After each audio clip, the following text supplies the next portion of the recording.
In this video, I'm going to be covering addition reactions of alkenes. Just a quick overview. I'll be making another video on some harder problems.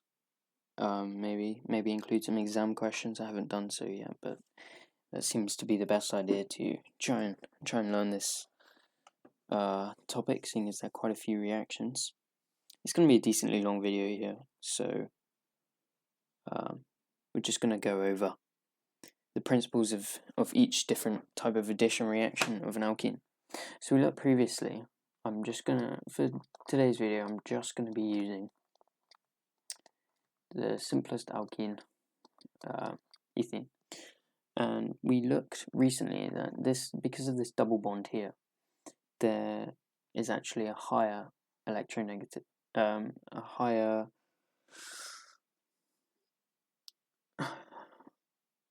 there's a higher area of electron density.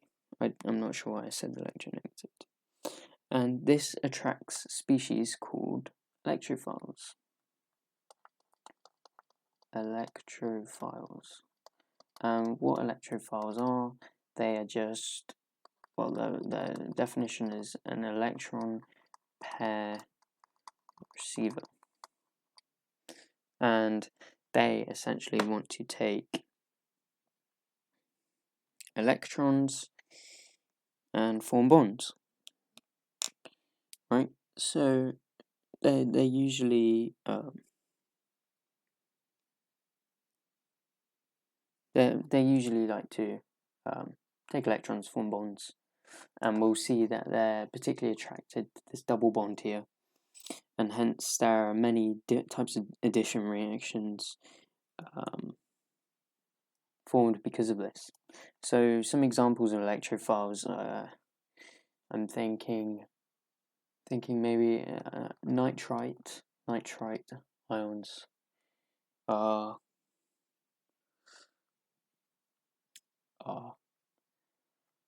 electrophiles. Then we've got hydrogen bromide. Then we've got sort of just bromine, and so forth. So we're going to see reactions involving those. We're also going to see reactions involving just hydrogen and water, and so forth. I'll also show you some reaction mechanisms for some of them as well.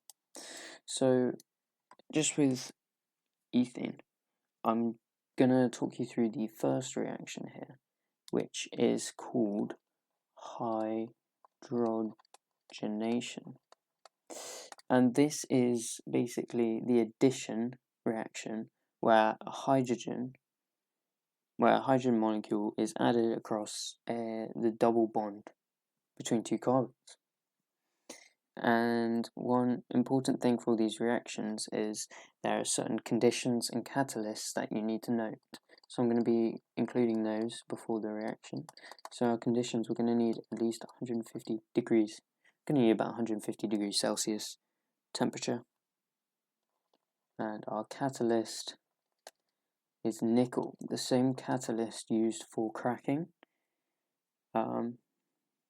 It's used basically to help dissociate the hydrogen ions, and then those go to react to form the alkane, and then you're left back over with nickel. But we don't need to represent this in our equations at this point, so we don't have to worry about that too much. So let me just draw. There's no really need for a reaction mechanism for this reaction, so I'm just going to draw the overall reaction here. Just going to draw the overall reaction here. I'll try and keep that in just so you can take down any notes.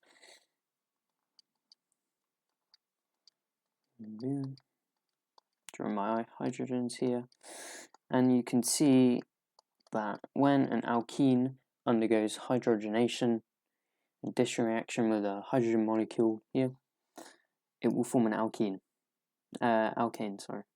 This double bond will be replaced by just a single bond and two hydrogen atoms, and obviously conditions on the forward reaction here on 50 degrees Celsius and our nickel catalyst. So it's quite a simple reaction here, and that's pretty much all you need to know. It's basically the same reaction for most alkenes, to be honest. So we'll go over to the next reaction I want to talk about. This reaction is a tiny bit more complicated. It's halogenation. And as we saw with hydrogenation, halogenation is just the addition of a halogen across a carbon-carbon double bond. Yeah, and in this reaction, an alkane is also formed, but well, really it's a haloalkane. Just note that the double bond becomes saturated.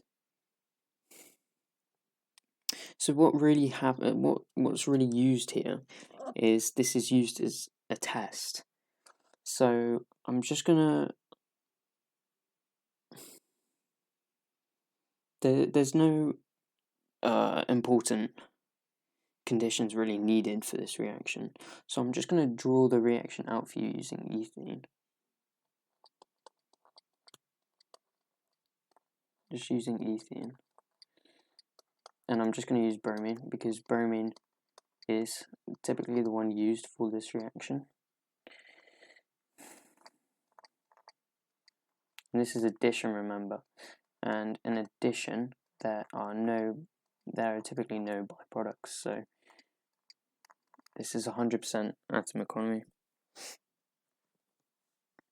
Now, what this does is this ethene in a. I'm going to try and draw this best as possible. Just say it's in a it's in a flask. It's in a it's gone from my head, but it's just here, and it's in it's colorless liquid.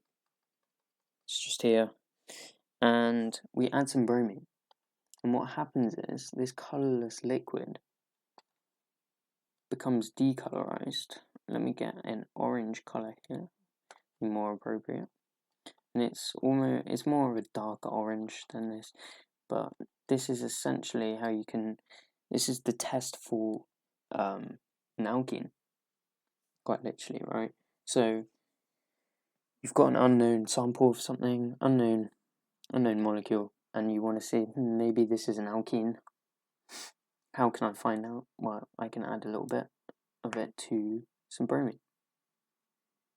And of course, if this decolorizes sort of orange or dark orange color, if this decolorizes, then we form a halogen alkane. But we can also tell that in the first place this was an alkene. So there's a reaction mechanism to go with this that I'm going to show you guys. And so I'm just going to draw out our ethene here. And because of this double bond, we see that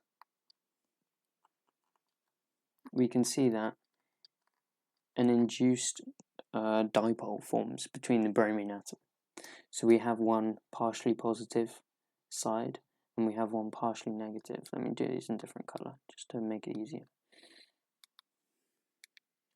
We have one partially negative and one partially positive. And what happens is this the electrons in this double bond, because of its high electron density, are actually attracted to this bromine here. And so what happens is we have some homolytic fission.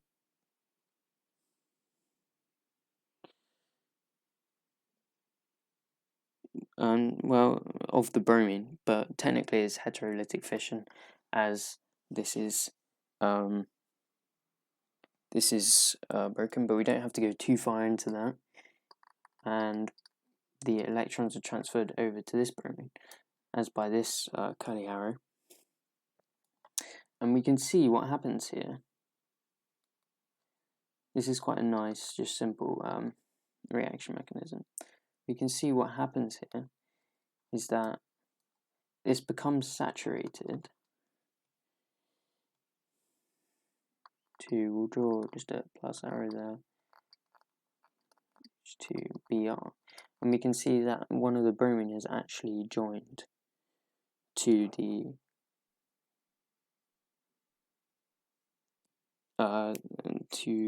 one of the carbons, and now we're left over with this bromine radical here, the negative charge, which is obviously attracted to this intermediate here, and so comes over, it's attracted over, and we're left with our halogen alkane, like so. And this is really all you need to know for halogenation. So the next and final, there's two more. So the next one we need to know is quite a simple one. It's hydration. It's just it's the process in turning an alkene into an alcohol. And there are a few conditions you need to know for this,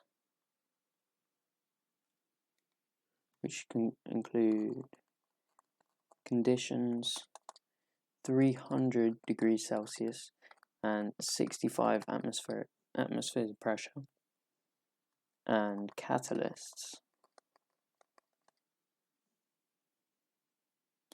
will be phosphoric acid. You need a strong acid. So this reaction is quite simple. I'm just going to draw displayed formula, the overall reaction for this. Got our ethene here, and we're just doing it with water with a phosphoric acid catalyst, and I'll draw my conditions down here: 300 degrees C, 65 atoms of pressure. And what you'll find is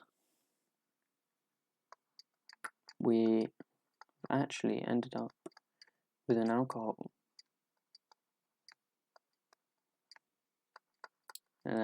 Here. And this is basically the whole of the reaction. Note that the temperature, the water at this point would be steam.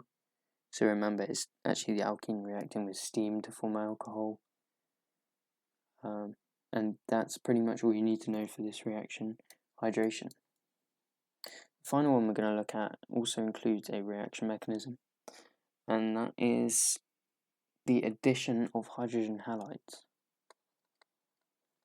This one has not got as such a fancy name. I guess you could possibly call it bromination, but it's not really. It's just the addition of hydrogen halides.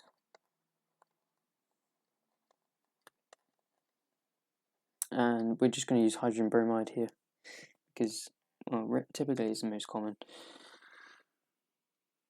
So the hydrogen halide is obviously added across the carbon-carbon double bond, which produces, again, a haloalkane because it's going to have a halogen, and it's also going to be saturated. So remember, in all of these reactions, alkene will not form another double bond of any kind, another alkene. It will typically form alcohol, halogen alkane, and I'm going to use halogen alkane or haloalkane. They both mean the same thing, or an alkane. So I'm just going to draw the overall reaction. So note these halogen halides, are bubbled through the alkene to cause the reaction. Is at quite high temperatures. HBr, CC. We are here forming our haloalkane. And I'll explain to you in a second what really happens. So obviously this is electrophilic addition reaction. We have our electrophile bromine here, and we can draw a reaction mechanism for this. So the first thing you really need to remember is that hydrogen bromide is electronegative, and by that I mean there is a partial positive charge on the hydrogen and partial negative charge on the bromine. So what I mean by this is, let me draw the reaction mechanism here. So we have our ethene, and here we have our hydrogen bromide, and because it's electronegative, because bromine is more electronegative than hydrogen, the electrons are more attracted to bromine than hydrogen, leaving hydrogen with a more partially positive charge and bromine with a more partially negative charge. And what this means is the high electron density of this double bond is attracted to this hydrogen. And so carry our electrons over to bromine, and we come to our next step of the reaction, where we form our intermediate. I'm just going to put the hydrogen this side, and we've got our intermediate here, and by intermediate I really just mean we have our positive reactant here, and so the true name for this here is a carbocation, and this is added to obviously the bromine negative ion, forming our, let me draw this in actual reaction mechanism type form. Our bromine is attracted to this positive carbocation, and we result overall in our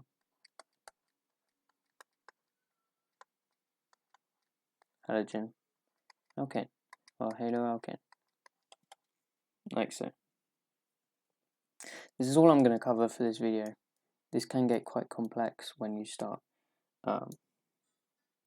bringing in Markovnikov's rule. I probably butchered that, but I will learn it for the next lesson.